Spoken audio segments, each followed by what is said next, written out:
Born a year after South Africa participated in the first fair and free-for-all elections, Filah Lah Lah is the type of artist who embodies not only freedom, but taking back your power in her music. Like, I find that if I have like an awkward thought of like, I don't know, maybe this one time when I fell when I was 10, like as soon as I'm having the thought, I'll just start like, yeah, like I don't know, like what, I just know, like I don't want to like, I just want to sing it off of me. Growing up between Los Angeles, Indonesia, and Pitori Mahlanyeng, the artist who is now known as Filah Lah La La studied law to please her parents.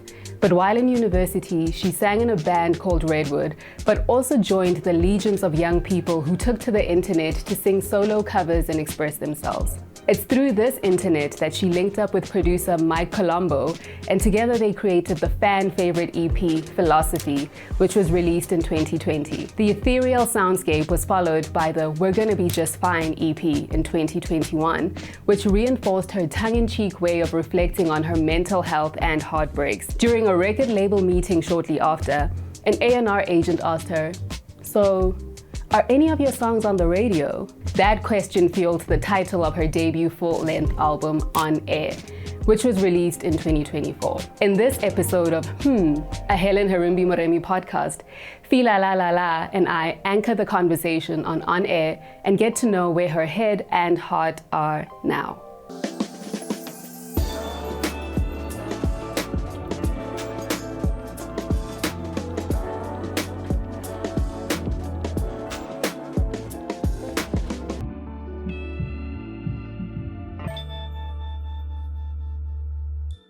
What's good, everybody? I am Helen Herimbi-Moremi. That is the HHM. Look at you, like the HHM, or rather, a Helen Herimbi-Moremi podcast. So, as many of you have guessed by now, the is really about like what intrigues me. And this whole podcast is about the musicians who do that and their music. And I'm so excited today because I get to speak to Filah Lah La. Hi. Well, hello there. How are you? I am splendid. How are you? I'm like very nervous. Okay. Only because like I haven't been on camera in a while. Right. So now I'm like, are my questions right? Did I forget about this? And when I was driving here, I was like, oh, I need to ask her about that Bone Thugs thing. So remind me later to ask you about Bone Thugs. I got you. But really, like, I want to start with the way that I sang your name. Yeah. Because it's the only way that I remember how many La's. Yes, and you know what? I'm totally fine with that because I realized that... Oh, sorry. Well, I just arrived. I realized that... people are really confused about the amount of laws that there are. And I'm like, well, if you guys could separate the names, if you could say Filah. Oh, I'm so sorry. That's all right.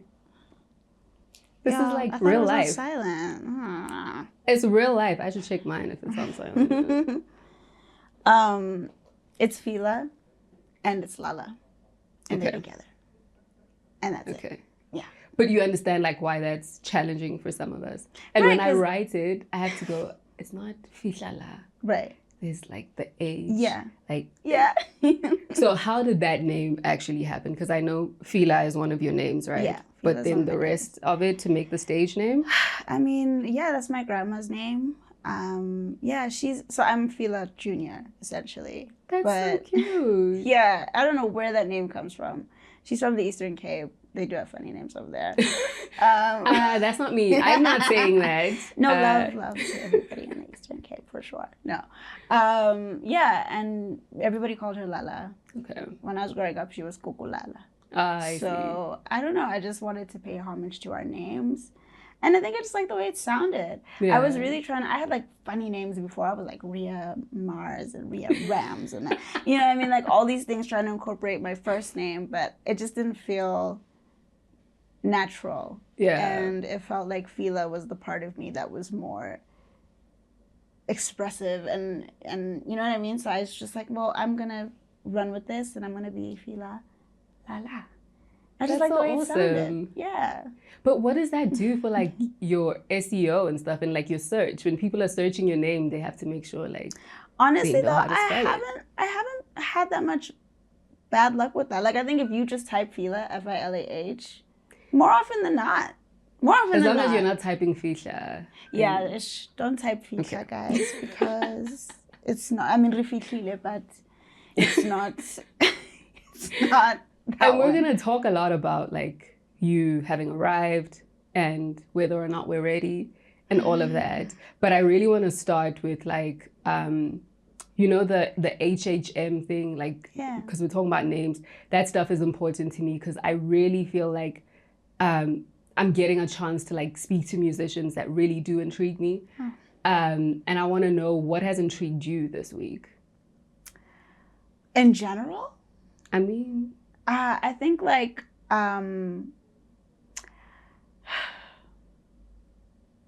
Nothing intrigued you? No, it's... And the thing is that I'm trying to avoid... Like, we just started, so I'm trying to avoid giving, like, some deep answer. But no, this let's week be was, deep. like... We, like, don't have a lot of time. Let's Okay, be deep. cool. Let's, like, you know? No, this week was really testing me emotionally and testing my art and wanting to continue to do art. Like, I mean, I think every musician, like, weekly, I'm like, do I still want to do this? Like, I don't know. This is very stressful. This is, what we do is crazy. Yeah. What we do is crazy, and it's why it's such an anomaly.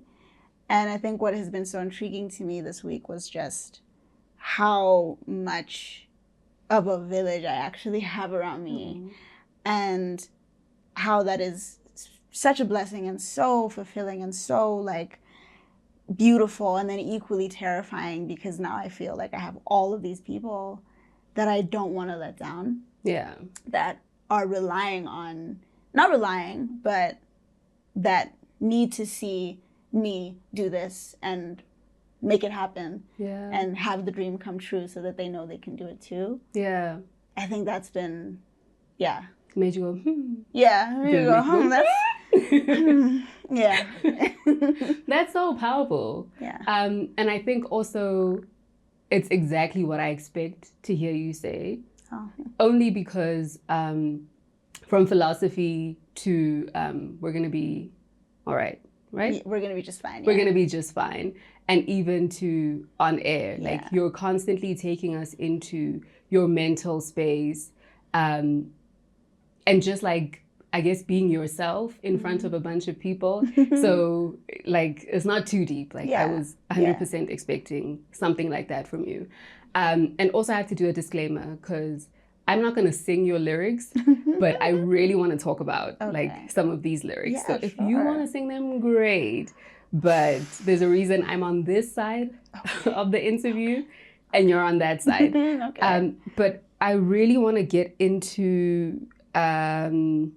like, just one of the things that has intrigued me also is like how mental health plays a role, not only as a subject, but also as like something that you're talking to within your music journey so far. Yeah.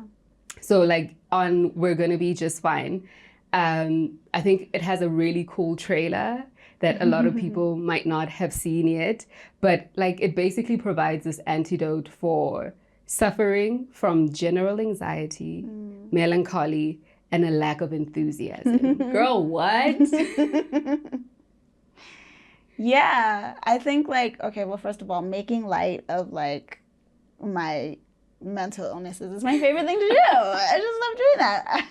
I feel like you're not alone on that. You gotta laugh to keep from crying, right?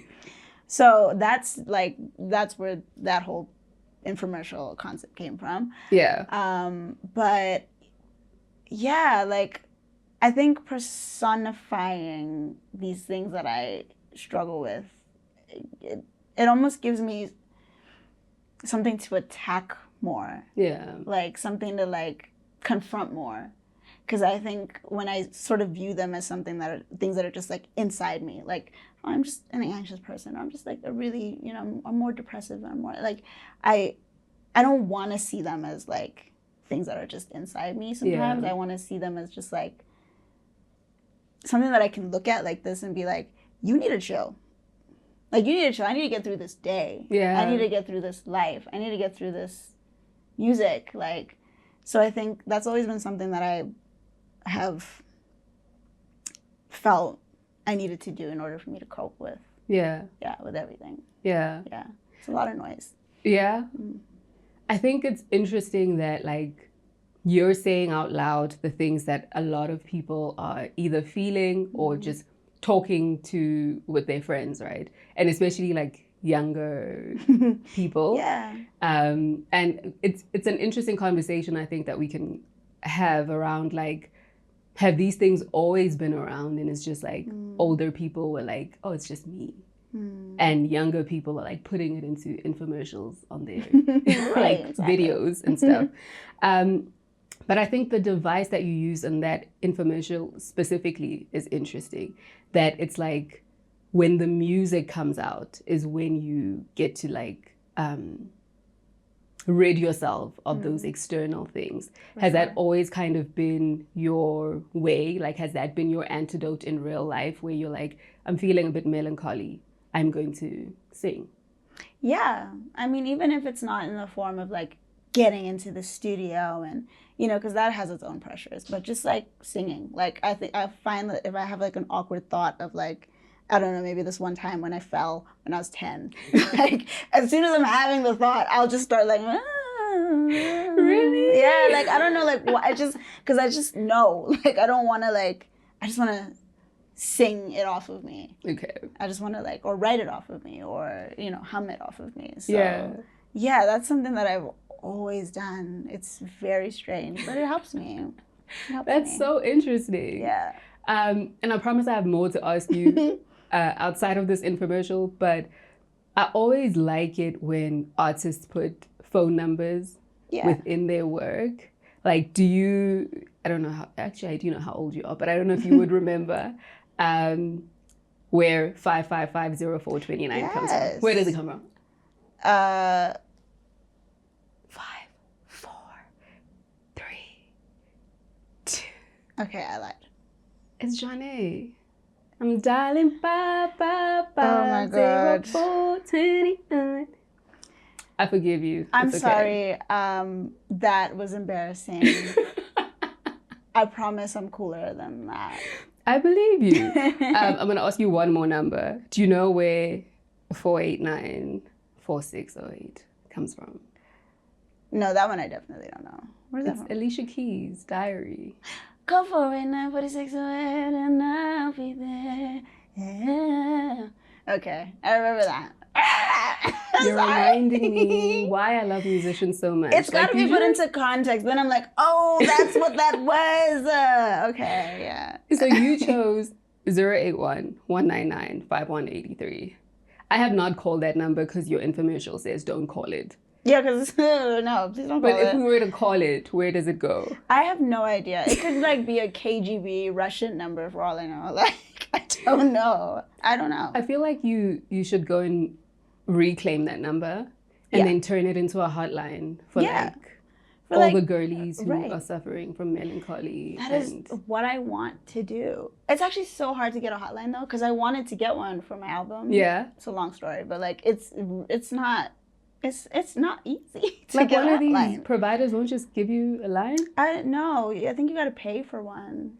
That's kind of how things work. No, I know, but like I don't think like it's like a cute little like amount of money. I think it's like this is your, I don't know.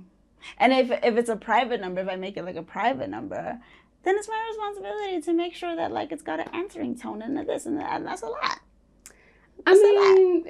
Yeah, but I think it might be cool. I mean, park the idea and maybe revisit it again.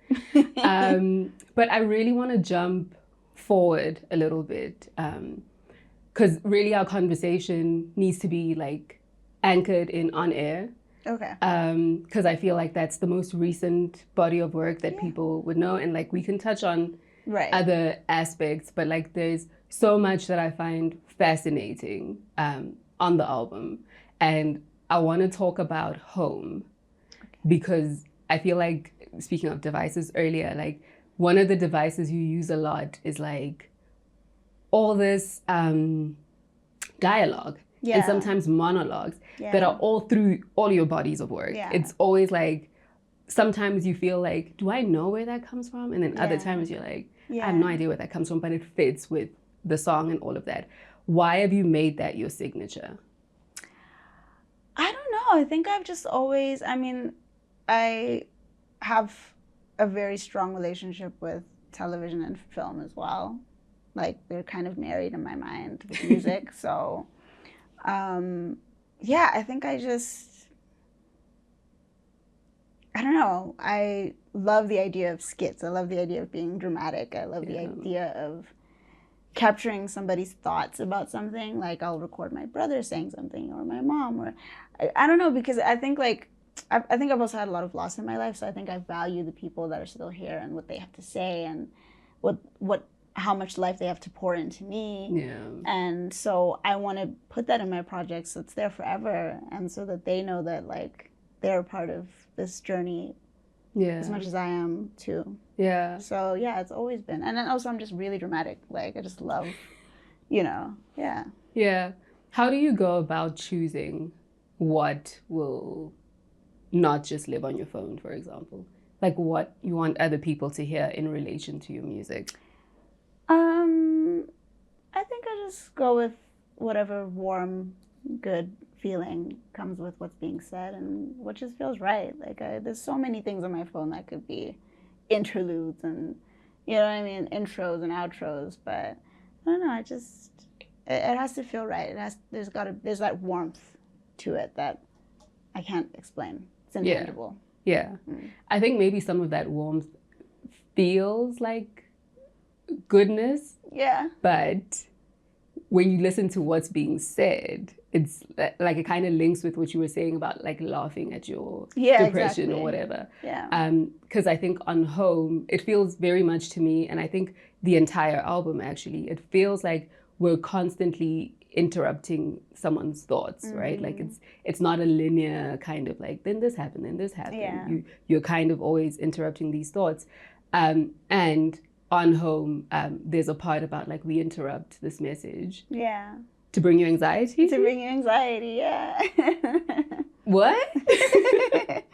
I need to know, like, how you think about Home and then you think, I'm going to interrupt this message to bring you anxiety. Well, that's what anxiety does, right? She's always, like, not invited. She's always interrupting. Yeah.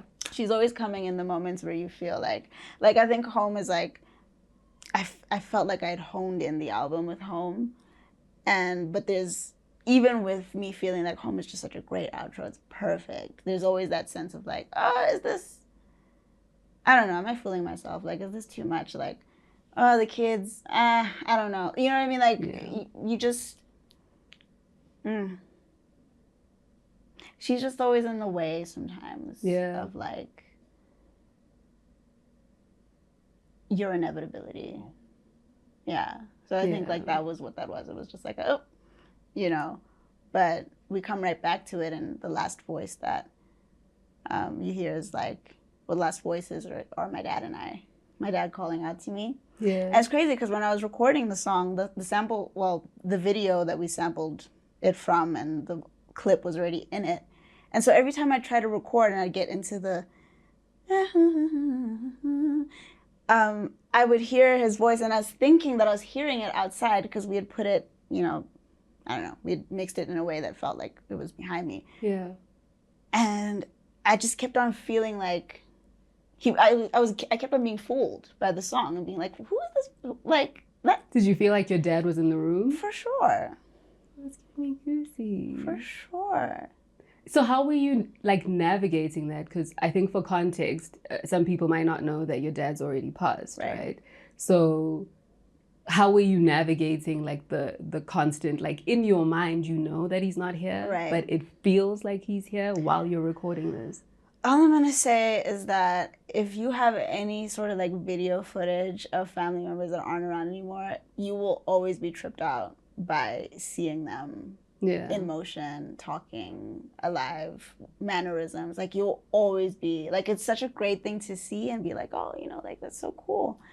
But it's also like, it creates a whole new grieving process. Yeah. Because you're like, wow, like, you almost forgot that this was your reality. Yeah. Like, this person was here, like, a lot. Yeah. Like, all the time, So that was tricky, but I loved that we were able to bring some of that into the project. Like I really felt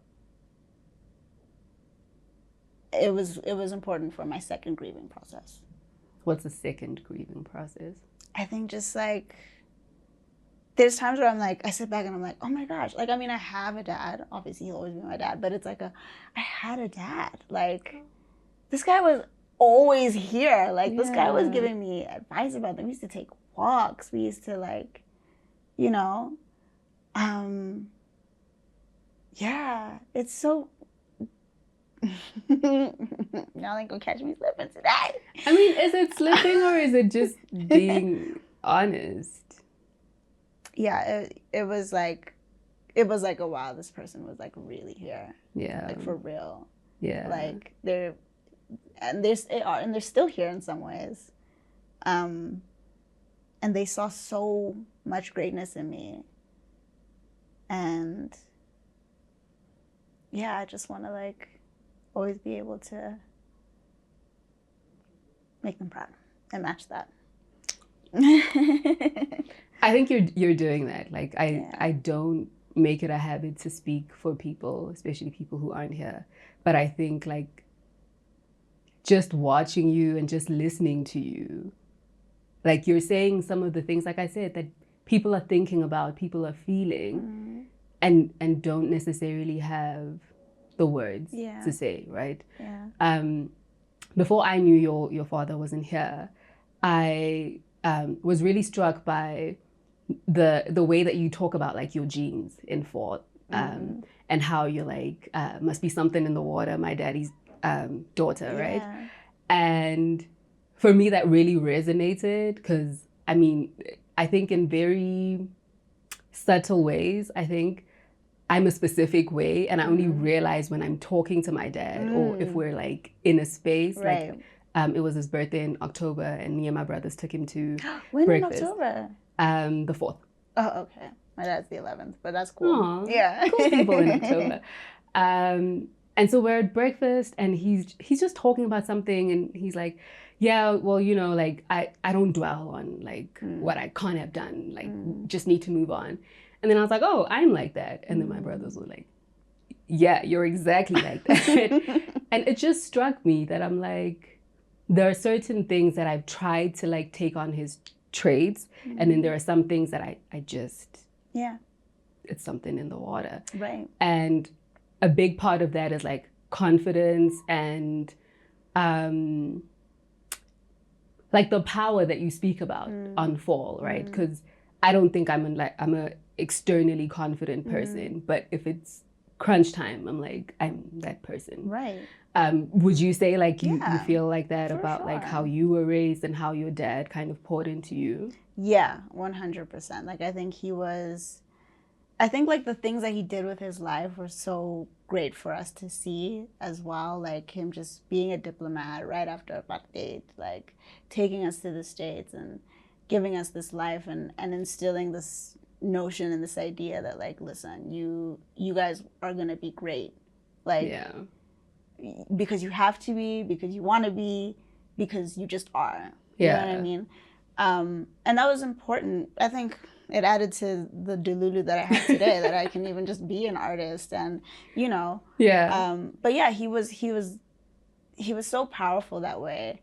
And he was always confident and he spoke so well and he could recite Macbeth. I don't even know. Like, it's just, you know what I mean? Like, he was just a speaker and a presence and somebody who just enjoyed pouring power into his kids. And yeah, like there's so many things that I'm like, no, I'm me, you know, like I'm me. And then there's things where I'm like, no, like I'm really my dad's kid. I really am. And I think like I took a lot of his good traits for sure. That's awesome. Yeah. And I'm seeing it with the things that I'm doing and the things that he did for his life. Like there's a parallel there of like, you know, some people may not understand it. Your family may not always, you know, but like this is the trajectory and it's going to happen because you believe it can. Yeah, that's amazing, because I think it also kind of ties into how you were saying, like, what intrigued you this week, and you just asking yourself, can I do this? But here you are, like, doing it. And I think it's also on Fall, right, where you're saying, like, you don't know what you're doing, but you're doing. Right. And even, like, I can't do the runs, but I think it's interesting how you use your voice, because the I don't know what I'm doing sounds like really dizzy. Like, it sounds like I don't know. Right. But the I'm doing sounds defiant. Yeah. Is that like a reach, or like that's really how you intended? That's exactly how it is. Even if I'm not intending, like, how I write my lyrics and how I sing them and the feeling behind them, like, that's all interlocked and married. So if I'm like, I don't know what I'm doing, if it sounds like I really don't, like, I you know, I don't. Yeah. But doing it scared, doing it anyways, doing it because what else? Yeah. Like, that's, and then you see, like, that's already more of a, yeah. It's the same way in my singing. I sing like how I talk. That's awesome. So like, tell me then about Fall, because I think someone who doesn't know you, like, I'm listening to it and I can equate some lyrics to some things, but obviously I don't know you. It's like you're sharing your diary publicly, but we don't know each other. So, like, I'm inferring what you're talking about. So when you are saying, like, I don't know what I'm doing, but I'm doing, what is that referring to? That's referring to just life in general. I've been fortunate to have a really, really, like, extraordinary life, even, you know, so far and so young. And that's in part because of my parents, but also just because I make decisions that sometimes I'm like, wow, okay, we're here now. Like, okay, well, and I think we all, in our own ways, don't really know what the heck is going on. We don't know why we're here. We don't know, you know what I mean? Yeah. We have this strong sense of purpose and we follow it, but there's no manual. Like, no one like, everybody can tell you what artists and people are supposed to do with their time and with their lives, and how are you going to advance here, and this is it. But there's no manual, and there's never been a manual. And no one ever wants to admit that they don't know what the hell is going on. Yeah. No one ever wants to admit that. And it's so frustrating. And it's like, no, I don't know what's going on. I don't know what's going on. But I'm grateful that it is. Yeah. And so I'm just going to keep doing what feels right instinctually and logically. And just like, in general, like, you know what I mean? So I think that's where that comes from. It's like, I generally all the time, I'm like, but, you know, we're here. Yeah. And it's been like that from the beginning, since philosophy. Yeah, I get that. Writers are my favorite people in the world. And writers who are musicians are, like, right up there for me. And I think with Fall, when you open it with, like, falling down this rabbit hole, and then the imagery that unfolds afterwards really feels like Alice in Wonderland. Yes. So it was supposed to be. Yes. Tell me about that writing process. Honestly, Fall was the first song we wrote for the album. Fall was supposed to be the intro. And I thought we were going to do an Alice in Wonderland themed album throughout. Oh, really? This ring hates me today. It's fine. Let's just leave it. We'll get it later. But yeah, like, it was like, I was like, okay, I'm Alice. And I just, like, because first of all, we had watched The Wiz, like, very recently too. And I was feeling so inspired by The Wiz. Yeah. So I was like, I wanted to feel like The Wiz. And, you know, like, even some sonic choices and whatever. But I don't know. And then we kept on sort of making the music, and I was like, okay, well, we're definitely creating a world. I don't know if it's Wonderland, but we're creating a world. But I do still think that Fall is a nice dive into that. Yeah. But yeah, it was, the song is definitely Alice in Wonderland themed. Okay. Yeah. And I think you can tell even with, like, the idea of you have to fit your own shoes. Like Yeah. you can't wear somebody else's shoes. Right. You can't be too big or too small Exactly. or any of that stuff. But it also feels like two songs in one, which is something you do a lot, like throughout your career so far. But I feel like we're falling in that first part. It's very like, what's the word? Symphonic. Yeah. It's very like, oh, we are falling. Right. And then it feels like we then like bust our bums Right. when we fall in, and we're not ready for like the everything that it is, right? Yeah, that's so true. So why did you design it like that? Because I mean, if you're falling, you gotta land somewhere. So you know, like that was just like the natural response. It couldn't be. I mean, we were loving what we were doing with the airiness and the, you know, the notes that we were playing and the harmonies and everything. But then I was like, okay, but this needs to land somewhere. Yeah. And I just felt like hip hop was where it needed to land. I really like that second part. I feel like it's its own. Yeah. Like I'm falling, but like. Right. I'm here now. Exactly. Is it on that song? I'm trying to think. When you start singing about love being like the force, I'm going to remember just now. Okay. I'll come back to it. But I wanted to wrap up something I was thinking about regarding home. You have kids singing with you there. And I think for most people, when you think about home, you think about like your formative years. You don't think about necessarily like where you live now, right? So that choice to include the kids, what was behind it? Yeah, it was that. Like I wanted to capture that nostalgia. I think children just have such a beautiful thing that they bring to music, whether they know it or not. It's just hearing them sing that. I don't know. It felt like home is definitely an ode to my dad, and it just felt like getting home and finding my dad there, and he's conceptualizing some sort of big idea that he's got going on in his head about whatever business plan or whatever. You know what I mean? Like, you know, and they're all girls. All the kids are girls. Yeah. And we just, I don't know.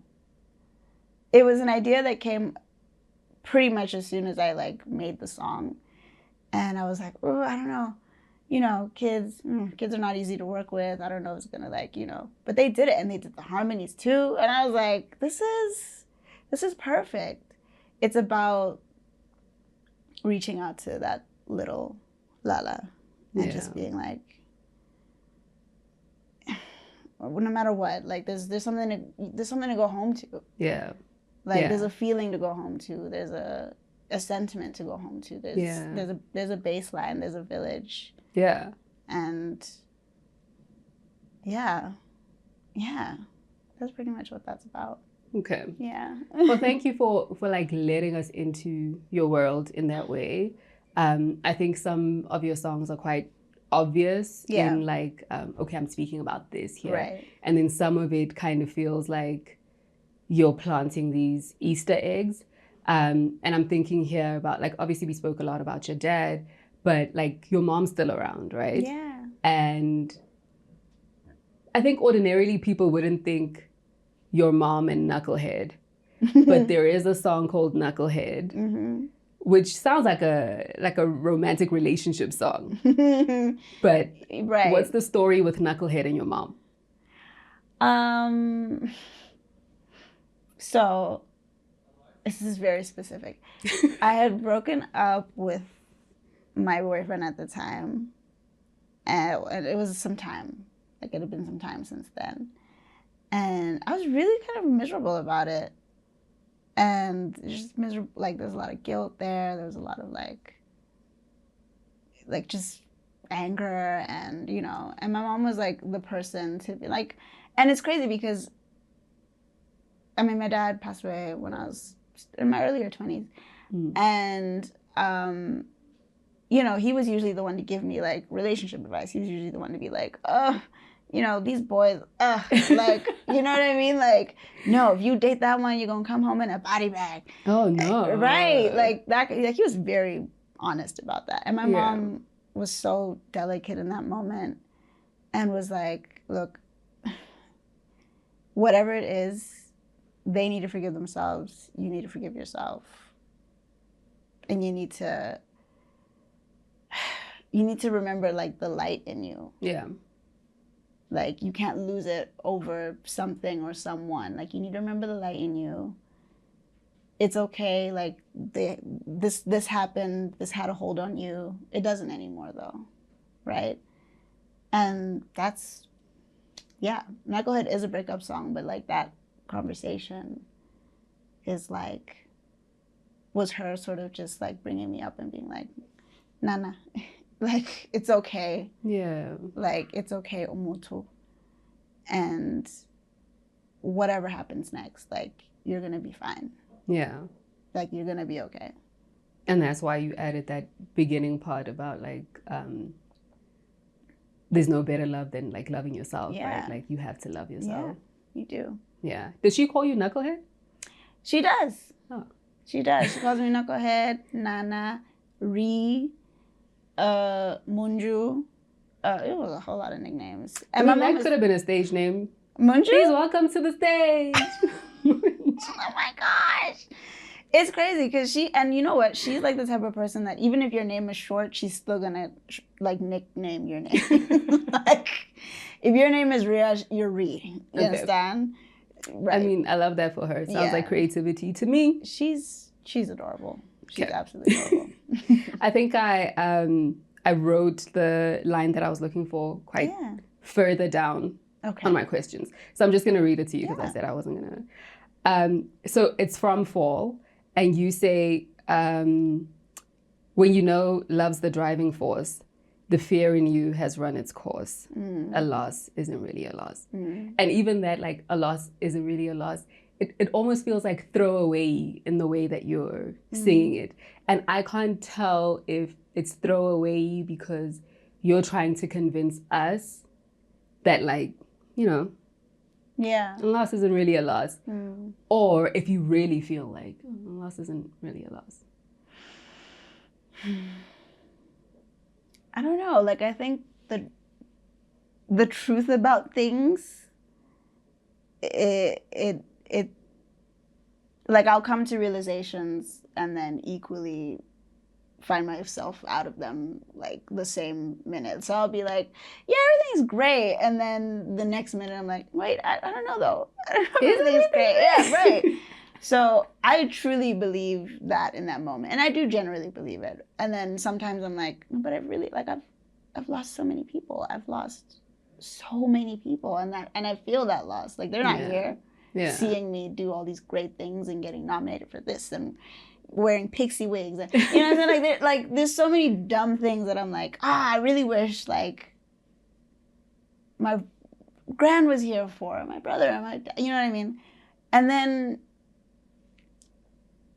I remember, like, all the love that they had for me and that I had for them, and the fact that I carry them in me. Yeah.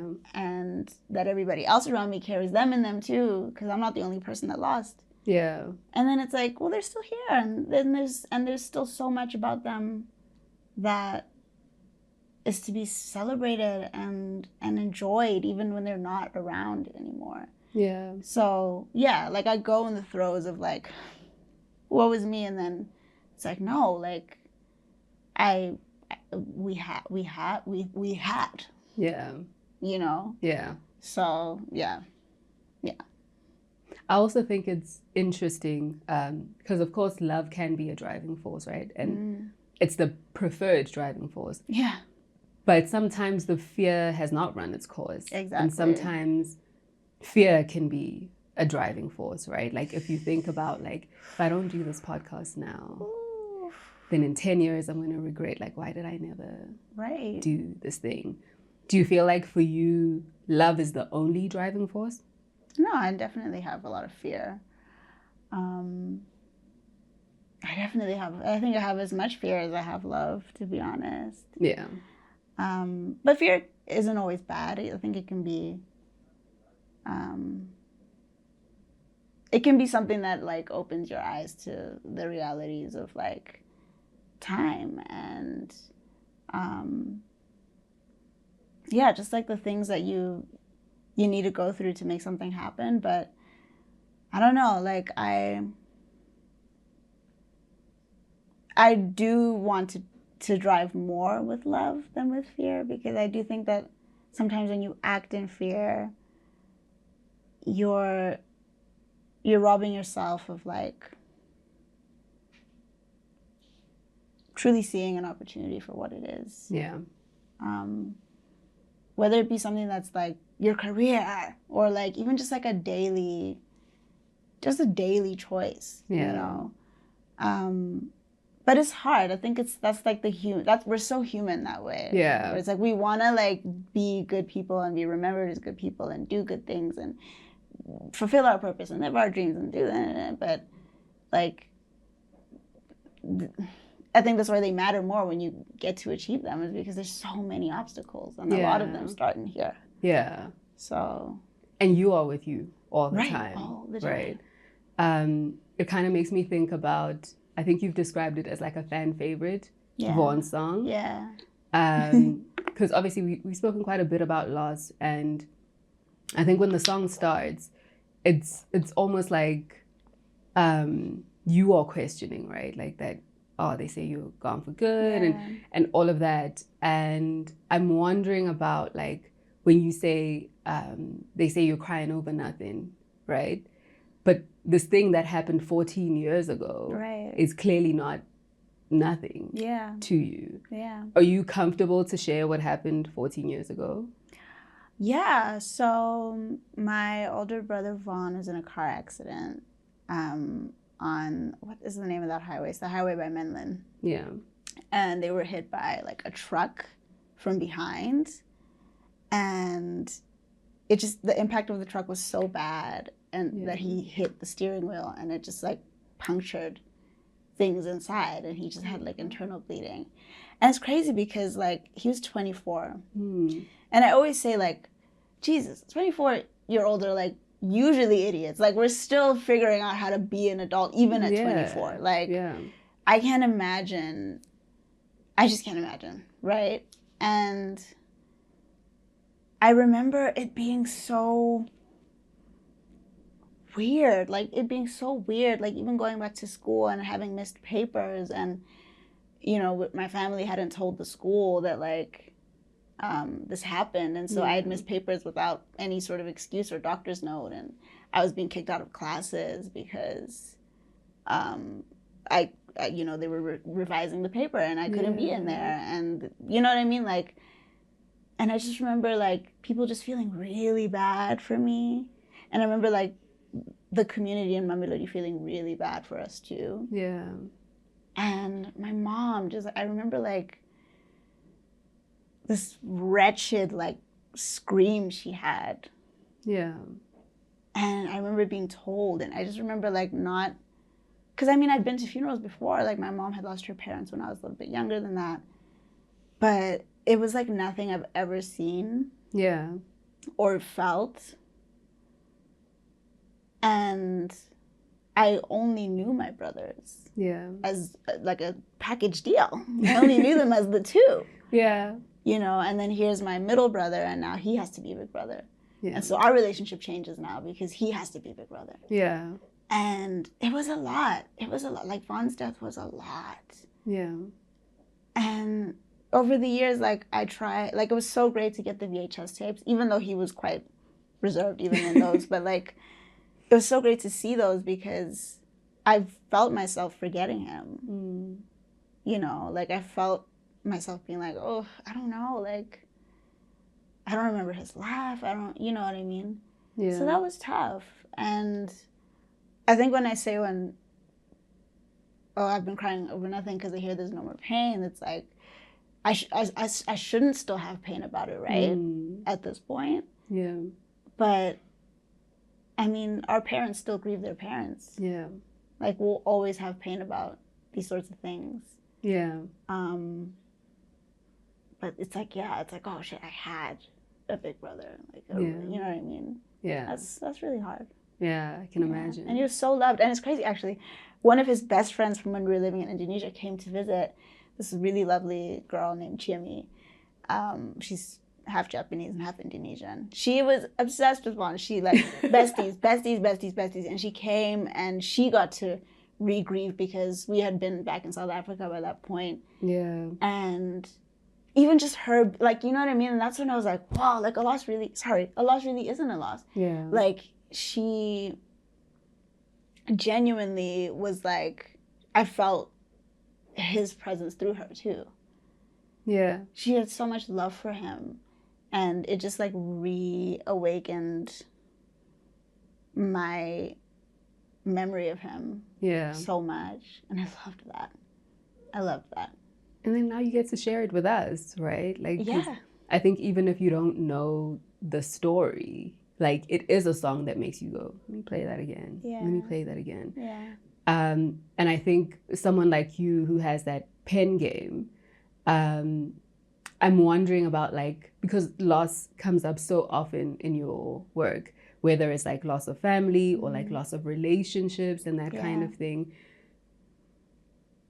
Does that, in essence, drive your anxiety? Because like from the outside looking in, I only have the music, right? And in the music, it feels like, there's a lot happening in your life. Yeah, I think, you know, like when they say anxiety is like conspiracy theories about yourself, I think because of loss, I have an anxiousness about continuing to lose. Yeah. And not using my time in the best way possible. So that's such a heavy thing to sit with. Yeah, but I mean, if niggas is dying at 24, girl, you know, like for real, like I think about it all the time. And he's not the only one of his friends that, you know, lost life young. And you know what I mean? Like, not that I have an anxiety about that in particular, but I just, geez, I want to be so cognizant of like what I'm doing here. And I don't want to feel like I wasted my time in any way. Yeah. Or that I wasted anybody else's time. Oh, goodness. Yeah. God forbid. Yeah. Yeah. I get that. I think it's interesting that like the way that how do I want to phrase this? Like just the way that like anxiety and even depression is like not linear. Is it on Out of Touch where you're saying like, oh, there it goes again. Yeah. That damn depression is back again. Yeah.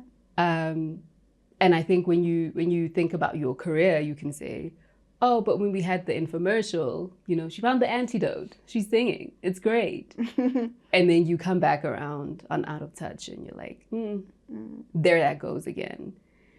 Can you like talk about how that shows up in your music? How are you like dealing with it in your music, that you're not having this linear journey? Like, are you forgiving yourself, or not that you have to forgive, but like, are you feeling like I'm back here again, but I'm going to love on myself instead of like be against myself for it? Yeah, like I think so. I mean, you know, 3 projects in all these low years of life, like I think I had a lot of things I needed to get out through the music. Yeah.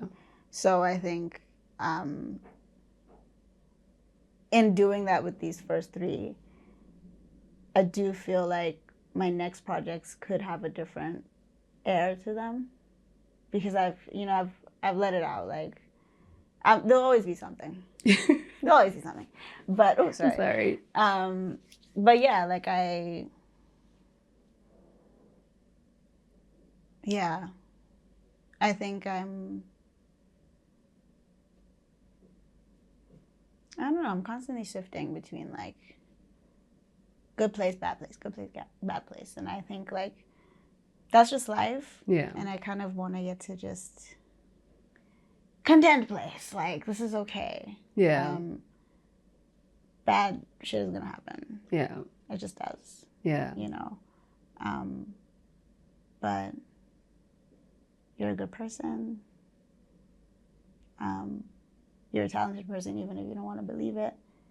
You're a beautiful person, not just because everybody tells you, but because you are and you believe it. Oh, thanks, girl. And you're like really loved. Yeah. And you are. Yeah. It kind of makes me think about like, I mean, obviously I'm a little bit older than you, and I feel like for me it took me too long to get to like, it's not linear. It's not like, oh, I got over that, I should be over that or whatever. And for me, what's been super helpful is, so I grew up very Christian, right? So I know verses, I do. Right. But like this year specifically, there's a specific verse. I don't know, did you grow up Christian? Sort of. But yeah, we can get into that another time. Okay, so there's a verse that says, "Be anxious for nothing, but in all things through prayer and supplication, make your requests known to God, and the peace of God that surpasses all understanding will guard your heart and mind." And it was only this year where I was like, that peace. Right. They ate that. Like I didn't even used to think about the rest of that verse. I'd just be like, oh, it's saying don't be anxious, ask God for stuff. Right. But that's not what it's saying. Maybe your situation doesn't even change immediately, but what shifts in you is that peace that's guarding your heart and mind. So that's been extremely helpful for me when it comes to anxiety. But I think it's very funny that, and maybe I should phrase it like this, like the perception I think of you before this album was very like, you're mysterious and you're like, you're making this ethereal music. It's a little bit like, you know how Erykah Badu tends to be like, she's revered as like, oh, you know. Right, but she's actually hilarious. Like and a goofball. A goofball, yeah. Yeah, and I feel like you're similar in that way. Like, obviously, I'm not saying you make that, you know, right. but like in the sense that like you're an actual person. And, yeah, I think like the mystery is something that I'll probably shed like over time. I think it comes from a sense of like fear of rejection. Like, I'm not gonna give you all of them. Like, you know, I'm gonna give you all everything. And I think also like coming from a social media age where, you know, like TikTok, these kids are so candid. Like they be taking videos and they bonnets and like teeth ain't brushed, like, you know, and like I love that because that was not my experience with social media. When I was starting social media, everything had to be very curated and pretty and I started with modeling. Yeah. And people don't really care what you have to say as long as you're like pretty and skinty. Yeah. You know, so that was like my experience. I didn't really feel the need to like talk because I didn't feel people were interested in what I had to say. So I'd put it a little bit in the music, but then I'd sort of just like hide, I guess, a little bit of like what's really going on over here. Yeah. Because I just didn't want to be rejected. And I talk funny, and I don't want to have to explain why I talk funny. Like, you know, like, you know, so, but we're here now. I mean, I think the good thing is that you are like speaking a lot more in public spaces. Yeah. So people are like, oh, it's just how she sounds. Right. Whatever. Yeah, that's true. But I think most importantly then, how you sound is what you're saying. Yeah. And Ready is like, it's almost in the middle of the album. It's not quite at the halfway mark, but it's like almost in the middle. And to me, like, sonically, it's just so different from the two halves that it makes me feel like were the rest of the songs in like a bunch of sessions and then this one you were working on for something else. Like, why is Ready so like dance oriented, so like almost ballroom culture? Like it's just so different. Well, my best friend Kanye made the beat, and I just told him to send me anything, like, because I'm one of those people that, like, if my friend is a creative and they're not like exploring it to like the fullest extent that they could, I'm gonna be the one to be like, you're holding them accountable. Yeah, for sure, every time. I don't know. It was an experiment.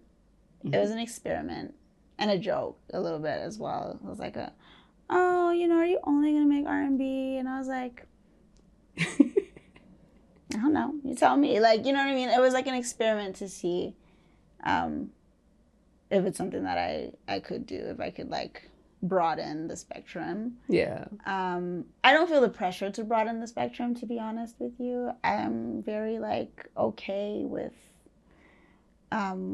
where I place, but no, it was very much always intended to be a part of the album. Okay. Yeah. And I liked that it was like a little, I think all albums have that one song that's like, yeah, Yeah. I really like that song. And I also like the triumphant kind of feeling of like, I think I came to change the game. Right. And I think a lot of people can say that, like you can say it, but for you, like, what are some of the things that like, before you were in the game, I'm assuming it's also the music game. Yeah.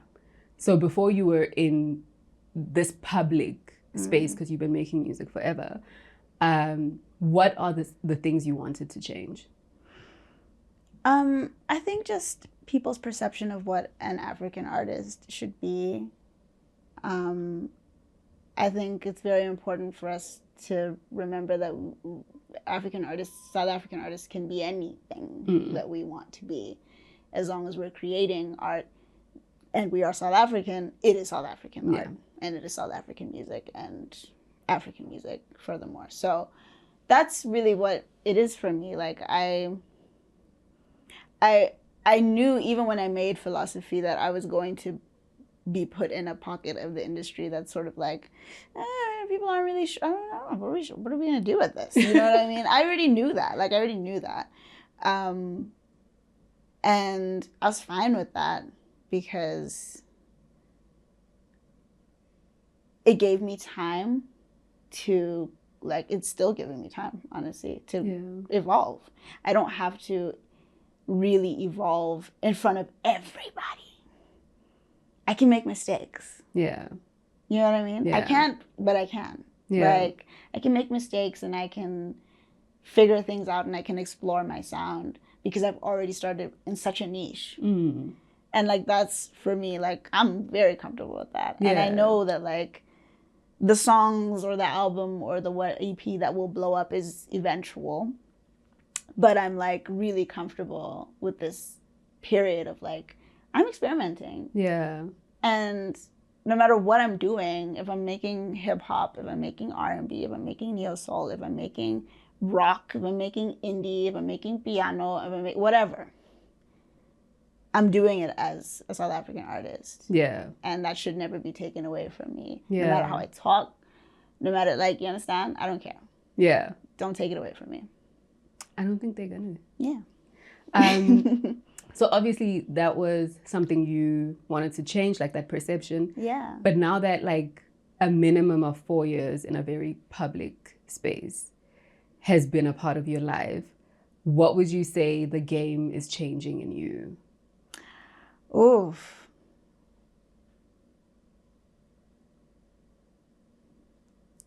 It's made me realize, and we said this earlier, that nobody knows what the hell they're doing. Once you enter spaces that are so sought after, it's like, everybody is like an idiot here. I love that. That makes me feel good because I'm constantly feeling like, oh, I don't know, you know. So, but yeah, it's like everybody is really just figuring it out in real time, just like you are. And there are people who are very proficient at what they do and can impart wisdom. And then equally, there are people who really don't want to see you doing too good. And then equally, there are people who don't care altogether. Yeah. And that's just what it, and that's, you know, yeah. Yeah. And I came to peace with that very early on. There's also a lot of incompetence going on over here. Oh my gosh. There's a whole lot of that going on over here. I didn't realize until like, Listen, I think the music industry is very much, my dude likes to say, homie business. Yeah. Like it's a lot of, I think certain people have like really professional teams and all of that, but for the most part, people are trying to figure it out, and often it works out in that people like really aim for the highest and reach that level, and then sometimes it's like, no, I just needed someone to come on the road, so we're calling him a road manager, but not really. Yeah, that's true. And all of that, but I just thought about this, like when you were talking about like what is a South African artist, right? I don't know if you grew up on TK Mhinga. Yeah. Also like tragically passed away at a very young age. Insane. But I feel like for her it was also hard because she also had somewhat of an accent. Right. She didn't fit the light-skinned whatever mold. She was making R&B at a time where like Kwaito and Afro-pop were like top. Yeah. Yeah. And I'm just, I guess, wondering, like, especially for artists in your era, I suppose, like people like TK, do you guys think about them? Yeah. Are they like influences at all, or do you just? I'm obsessed with anomalies. Okay. I am. Even Lebo Mathosa. Like you know what I mean? Like I'm obsessed with people who just were doing things that they had no business doing. Yeah. Like I'm obsessed with that. Because what else are you gonna go off of, really? Yeah. You know, like it's nice and it's so great to participate in a movement. Like I'm not against that at all. I'm like, listen, if something is working, like let's go. It's working. Yeah. But I equally respect, because it's brave. I equally respect being like, how about no? I don't know. I'm feeling this. I'm gonna do this now. Yeah. You know, and that's really hard to do. And there's been a lot of people who have just been like, you're wasting your time. I've had somebody on my own label be like, Yana's the only genre in this country. How's that working out? How's that working out for your conversations going forward? Well, I think I'm not gonna say too much. But I don't care. Okay. I don't care. I think if they had said that to me, literally like philosophy era or We're Gonna Be Just Fine era, I probably would be making some really terrible piano music. And I keep telling people, stop like undermining this genre as well by assuming everybody can do it. Yep. It's so dumb. Not everybody can do it. What these guys are doing is insane. Yeah. And the hours and the and you make the music that you're a student of. Yep. That's and it. I also think people like Zinqumalo don't consider themselves writers in that sense, but she's such a writer. Right. Like she's like, even just the way her mind thinks about like what she wants to portray. Like not everybody can do that. No. And she doesn't need to be like writing it down for it to be a thing. But I actually have two more questions for you. The one is about possibilities. I really like that song. And also like how you're saying like, we know real love because like we know real pain, right? I guess like, maybe let me start and tell me about that song. Okay. It's an ode to my lover. Oh, Chad, if I love you, I'm writing a song about you. That's just it. And it's crazy because he produced it too. Oh, that's awesome. Yeah. I mean, I think that's going to make people go digging now into your business because they can read the credits, but... I mean, if you see me out, you already know who it is. Okay. But, man, it's just such a pretty little song. He was just playing these pretty chords and... I was just like, yeah, I love this. I'm gonna write to this, and I it's such an insane feeling creating with the person that you love. And so that's what I was feeling. Like all those lyrics, everything that just came to, it was just from the warmth of like creating with this person that I just loved so much. That's so awesome. So yeah, that's where the song comes from. You know what I love? When you say that you would change your career for him. And then I said, I'm playing. Because I think it's a thing I want to write about at some point. Yeah. But it's so prevalent in the music industry where women are these like big personalities. They like damn near geniuses, right? Like you're so brilliant. You're so amazing. And then for a man, you'll be like, oh, maybe let me not be so big. Let me not be so bright. And all of that. Yeah.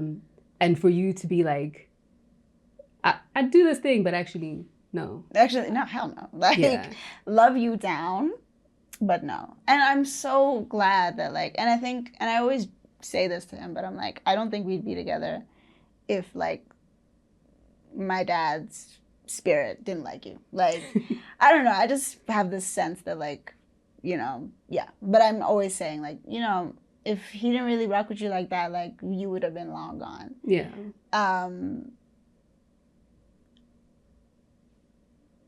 We're in a similar industry, like he's in film and I'm in music. And so these respective industries demand so much of us. And I wasn't sure initially, like how secure he was going to be with what I do and like the degree to which I do it and the attention I get for it. And it's something that in the beginning we had to like figure out the language of. And now it's like, he wouldn't even dream of trying to like dim this light that I got going on. Yeah. Yeah. Because he knows me. And to know me is to love me. I know, that's right. Last thing, speaking about dreams, you dreamt you became a superstar overnight. Yes. I like and tell me if I'm wrong, but like the tongue-in-cheekness, because no one becomes anything overnight. Exactly. But like just tell me a little bit about that song, and also like, what is your dream now, right? Like you've come to change the game. You've unpacked like your anxiety, your losses. We have a good grasp of who you are, and you're saying like in the future you're gonna unpack other things because you feel like you've dealt with this part. So what are the future dreams? Okay, so the future dreams are my main, like it's just something that it's top of mind every time I get this question, is to evolve sonically. I don't know what that looks like. I don't always have to know what that looks like, but I always want to be making better music that I love. That's my biggest dream. To collaborate with some of my faves and my heroes is also a big dream. Yeah. Awards, maybe. I think like it'd be nice to be recognized for what goes into, you know, but also these things are very political and not always conducive for, you know, one's mental health. Yeah. I want to perform at Coachella and Madison Square Garden, and you know what I'm saying? Like I want to do all these great things. Sydney Opera House. I just want to do all the things. But I want to continuously be evolving whilst doing them. That's amazing. And I don't want to lose the love and the village that I have in the process. Yeah. So, dreaming about being a superstar overnight. Why did you say that? Because it's funny. Like, overnight success takes years, right? Like, some of my favorite artists are people that had 5 to 10 years, 15 of legwork before it was like, oh, you're so great. Like, let's give you everything. Let's invite you to all the things, you know? So that's why it made me write it, because I was like, well, that's obviously not happening. But I'm also not ready for it. I'm ready to dream about it. Yeah. But I want to like yeah, I just want to focus on my evolution, and I think the overnight success comes when it's supposed to. Yeah. Well, congratulations on everything you've achieved in this last couple of years. It's like, it's not a small thing. Yeah. And I think also just thank you for sharing yourself with us. When you are ready to like draw some boundaries, we'll also still be here. That's also all right.